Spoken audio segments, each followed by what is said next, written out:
He thought she was old, weak, and ready for the grave.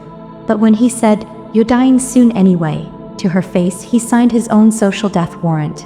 What he didn't know was that Claire Caldwell may have been 79, but she wasn't dead yet, and she wasn't about to let her greedy, manipulative grandson bury her before her time.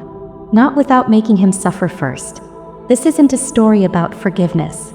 This is a story about a woman who turned her final chapter into a firestorm. So grab your tea, hit that like button, and don't forget to subscribe, because this tale has more twists than a Texas tornado.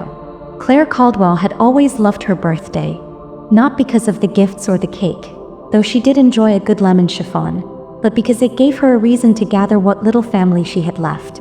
At 79, she wasn't naive. Time was slipping. People disappeared. Friends passed. Phone calls slowed. But birthdays? They were her anchor. That day, her living room smelled like lavender and sugar. The antique teacups were arranged just right. The centerpiece was a framed photo of her late husband, Charles, next to a vase of fresh tulips. Everything was perfect, until Tyler walked in. Her 27-year-old grandson had once been the apple of her eye. A smart boy, funny too. But now he was cocky, dismissive, with a chip on his shoulder the size of Texas. He entered the room, phone in hand, chewing gum, not even bothering to look up. "Happy birthday, Grandma," he muttered, eyes glued to his screen. Claire smiled politely, trying not to notice that he hadn't even wrapped the gift. It was a cheap wine bottle in a plastic bag from the corner store. Hi. The rest of the family arrived. Her daughter, Linda, Tyler's mother, brought a fruit tart and drama in equal measure. Linda always looked like she was trying to win a pageant nobody else had entered. Her voice was sharp, her tone sharper. They ate. They laughed, sort of, and then came the dreaded topic, the will. Linda had brought it up, of course. "Mom, have you decided what you're doing with the house yet? You know, it's a lot to manage at your age." Claire sipped her tea. "I'm managing just fine." Tyler scoffed. "Come on, Grandma. Be realistic. You're dying soon anyway." The words dropped like a dead bird in the middle of the table. Silence.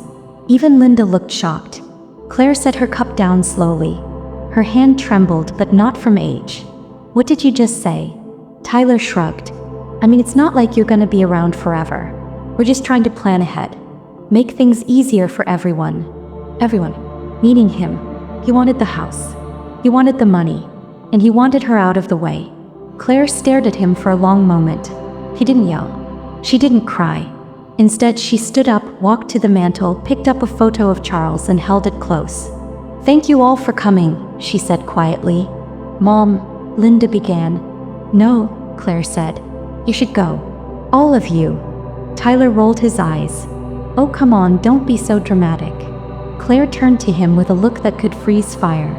"You think I'm dying soon? Well then, I guess I better make the time I have left count." She walked out of the room, head high, heart pounding. That night, Claire didn't cry. She planned. Claire sat at her small writing desk by the window, the soft hum of the evening news playing in the background.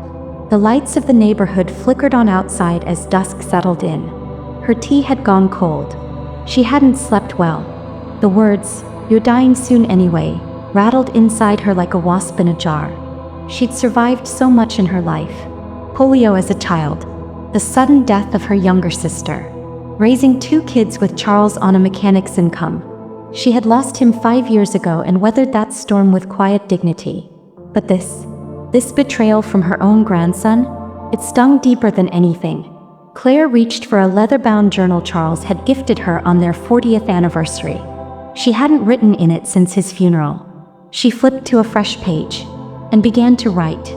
"Today, Tyler said I was dying soon. Funny how people assume age equals weakness. I feel tired, yes, but dead? Far from it. I'm not done yet. Not by a damn long shot." Her pen moved faster. "They think I'm going to just sit here and fade quietly into a care home. They forget who I am, who Charles and I built this life for. I'm not giving it away to vultures. Oh, they want a war? Fine. I've got nothing left to lose." She paused, smiling for the first time in hours. It wasn't just journaling. It was the beginning of a plan. She picked up the phone and dialed a number she hadn't called in years. "Ray, it's Claire Caldwell. I need a favor. A legal one. No, I'm not suing anyone. Not yet.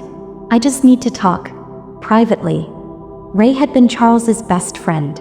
Now a semi-retired attorney, Ray still owed her a few favors. Claire knew she had to be careful.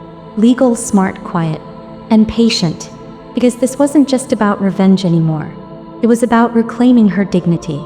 And if Tyler thought she was too old for battle, he was about to find out just how dangerous a cornered woman could be. Claire arrived at Ray's office early. It smelled faintly of old books and fresh ink. There was something comforting about it, solid, dependable. The kind of place where secrets were kept and power quietly shifted hands. Ray Stillman, now 82, looked exactly the same, only slower. His tie was crooked, his glasses perpetually slipping off his nose, but his mind? Sharp as ever.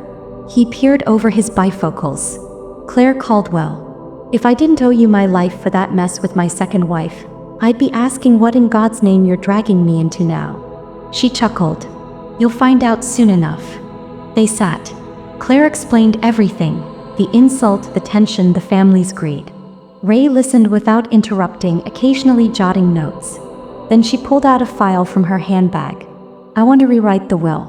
But not how they expect. Ray opened the folder. As he read, his eyebrows rose. Then they lifted again. You're cutting them out entirely? Not exactly. I'm giving them something worse. She smiled, that slow, dangerous smile that made Ray remember exactly why Charles had fallen head over heels for her. I want to leave the house and majority of my estate to a senior rights foundation. One that supports elderly victims of abuse. But I want the family to think they're getting everything, until the day after the funeral. Ray nodded slowly. A delayed execution will. Legal but dramatic. Good. She leaned forward. And one more thing. I want a clause that if any of them tries to contest it, they get nothing. Not a cent. Ray whistled. You're serious. I was born serious. But now I'm angry. He tapped his pen on the desk. This'll make some waves, Claire. I hope it causes a tsunami. As she signed the first draft, she felt lighter. Freer. Like someone had handed her the steering wheel again. The war had officially begun. And Claire Caldwell was driving. Claire noticed it first in the silence. Phone calls that used to come every week. From her niece, from her old neighbor Doris, even from her church book club, stopped suddenly. At first she thought maybe it was coincidence. Busy lives. Missed messages. But then the silence stretched into weeks. The cheerful mail from Linda with pictures of the grandkids stopped. Her neighbor stopped waving from across the street. And at Sunday service, she caught whispers behind her back. Fragments of sentences like, losing her grip, and shouldn't be alone anymore. She knew the signs. Tyler was making moves. Claire wasn't just fighting against one man. She was being erased. A week after her meeting with Ray, a glossy envelope arrived at her door. It was from Silverleaf Serenity, Assisted Living with Grace. Inside, a full-color brochure of smiling seniors, bingo nights, gourmet pudding, and lots of hand-holding nurses. At the bottom, someone had scrawled in marker, "Might be time, Grandma. Love, Tyler." Claire stared at the handwriting, the smug, patronizing tone. Her fingers tightened around the paper. She didn't cry. She laughed. It was the cold, breathy kind of laugh that echoed off the kitchen tiles. He was trying to break her spirit. He was trying to force her into a corner. Claire grabbed her journal and opened to a new page. Tyler thinks he's clever, but he's just loud. The louder they get, the more they reveal. Let him play his little games. I've got a bigger one. The next day, she went to the local senior center. Not because she needed help, but because she needed allies. There she met Marcy. Marcy was 74, wore combat boots with floral skirts, and had once worked as a private investigator before it was trendy. She had 5 ex-husbands, 3 burner phones, and no filter. They clicked immediately. Claire told her just enough. Marcy nodded like she'd heard it all before. Maybe she had. I've seen this trick, Marcy said. They isolate you, make you feel crazy, then swoop in to rescue you into a nursing home. I call it the inheritance hustle. Claire grinned. Can you help me stop it? Oh, honey, Marcy said, cracking her knuckles. I can help you burn it down. Claire went home that night and found another surprise on her porch. an Amazon delivery box filled with adult diapers. The note inside said, "Thought these might help. You forget things a lot now. Love, Linda." That one stung. But she didn't cry. She documented everything. She took pictures, recorded voicemail messages, even installed a discreet little camera in her front hallway. She wasn't just a grandmother anymore. She was gathering ammunition. Because while they were trying to move her into a home, she was about to make sure they couldn't walk into a courtroom without flinching. The isolation was meant to make her weaker. Instead, it made her sharper. Claire didn't expect to find strength at the dog park. Her golden retriever, Mabel, needed her daily walks, and the park had become a sanctuary from the whispers of decline. One morning, while tossing a tennis ball, she met Ava Ramirez, a retired detective in her early 60s with a limp, a laugh like gravel, and a past full of unfinished business. "You look like you've got a storm behind those eyes," Ava said after their third coffee together. Claire smirked. "Let's just say my son thinks I'm already dead." Ava nodded. "You ever want to scare the hell out of someone who deserves it? I've got tricks that still work." Claire leaned in. "I want to do more than scare him. I want to make him regret ever underestimating me." Ava grinned. "Then we're going to need some duct tape, a burner phone, and a plan." Claire mailed Tyler an envelope. Inside, a simple note: "Let's have dinner. Just the two of us." He came smug as ever, wearing an overpriced watch he insisted was a gift from a client. Over roast chicken and wine, Claire smiled sweetly. "Tyler, have you thought about what happens when I pass?" He nearly choked in excitement. "I mean," she continued, "there's the condo, my investments. You'll handle it all, won't you?" He nodded, trying to hide his grin. "Of course, Mom." Claire placed her hand over his. "I trust you." The next day he started moving faster, pressuring doctors for cognitive evaluations, trying to convince neighbors she was a risk to herself, filing paperwork without her knowledge. All of it illegal. All of it caught on hidden camera. All of it forwarded to Marjorie. Claire sat back and watched. The trap wasn't just set. It was already sprung. The foundation Tyler had built his reputation on began to tremble. Amanda had done more than just lend emotional support. She had unearthed Tyler's past.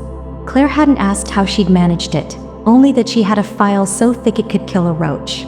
Inside it, 2 lawsuits, one buried sexual harassment complaint from when he worked in real estate, and financial discrepancies from his time as the treasurer of the local PTA. Claire's heart pounded as she read the documents. It was like seeing the monster's footprints in the mud after years of denial. "You sure you want to use this?" Amanda asked, eyes scanning Claire's. Claire didn't blink. "He told me I was dying. He doesn't know how alive I am yet."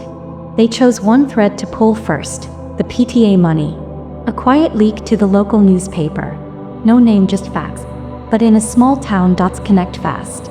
By the weekend, whispers followed Tyler into the grocery store like shadows. He called Claire. "You think this is funny?" Claire responded, voice calm and cold. "I think you underestimated me." Claire knew isolating Tyler wasn't enough. She needed her family back. So she did what no one expected. She invited everyone to dinner. Amanda cooked. Claire dressed in her Sunday best. She looked regal, like a woman who owned every mistake, every wrinkle, and every ounce of power she'd ever lost. The kids came reluctantly. They were used to Tyler's narrative now, that Claire was senile, paranoid, bitter. But then Claire handed them copies of her updated will, financial records, and yes, the scandal file. Amanda even projected it on a screen like it was Shark Tank. Gasps filled the room. Claire didn't yell. She let the truth do the talking. When she told them Tyler had said, "You're dying soon anyway," not a soul could meet her eyes. Her daughter Beth broke first. "Mom, why didn't you tell us?" Claire smiled sadly. "Would you have believed me?" Tyler stormed out, but the damage was done. The tide was shifting. And Claire? She was just getting started. It turned out Tyler wasn't just cruel, he was cunning. Amanda's research uncovered that he had been pressuring Claire into a specific nursing home because he had financial interests there. A quiet agreement that gave him a hefty monthly cut for every referral. Claire's blood boiled. He was profiting off her misery. She and Amanda contacted a local investigative reporter. With proof in hand, the story aired in a 3-part exposé. Claire's face wasn't shown, but her story was. The fallout was nuclear. Tyler was removed from the board. The nursing home faced a class action lawsuit. And Claire? She became an anonymous hero. For the first time in years, she slept peacefully. Claire waited for Tyler to make one last move, and he did. A cease and desist letter claiming defamation. Big mistake. Amanda's husband was a retired lawyer. Within 48 hours, the letter was shredded, figuratively and legally. But Claire had one more card to play. She hired a videographer and recorded a testimony, her story raw and unfiltered. The clip went semi-viral after Amanda leaked it anonymously. The comments poured in. My grandma went through the same thing. This woman is a warrior. Shame on that son. Tyler's reputation, already cracked, crumbled. Claire stood at the window one morning, tea in hand, watching the sunrise. Amanda joined her. Do you feel vindicated? Claire sipped. I feel alive. Claire revised her will again, not out of spite but clarity. Amanda would inherit the house. Her daughter Beth, now truly remorseful, would receive the rest, with the condition she visit Claire every Sunday for tea. Tyler? Nothing. Not a penny. But the real revenge was what Claire gave herself. Peace. Respect. A legacy not built on silence but on truth. She started volunteering at a women's shelter, speaking to groups of seniors about financial abuse and standing up for themselves. She became a symbol, not of revenge, but of survival, strength, and justice. And every time someone asked her how she did it, Claire would smile and say, "He said I was dying soon anyway, so I made him wish I had." Sometimes the world thinks you're finished just because you're old. But age isn't weakness, it's wisdom wrapped in patience, and a dash of petty revenge. Claire didn't just survive. She made sure every lie, every insult, and every betrayal carved her name into the last laugh. So the next time someone tells you your best years are behind you, just smile and plot quietly. And if you loved Claire's story as much as we did, smash that like button, hit subscribe, and ring that bell so you don't miss our next Savage Senior Showdown. Loudspeaker, got your own story of revenge, justice, or pure senior genius? Drop it in the comments. We might just turn it into our next episode. Thanks for watching Savage Senior Stories, where karma doesn't knock, it kicks.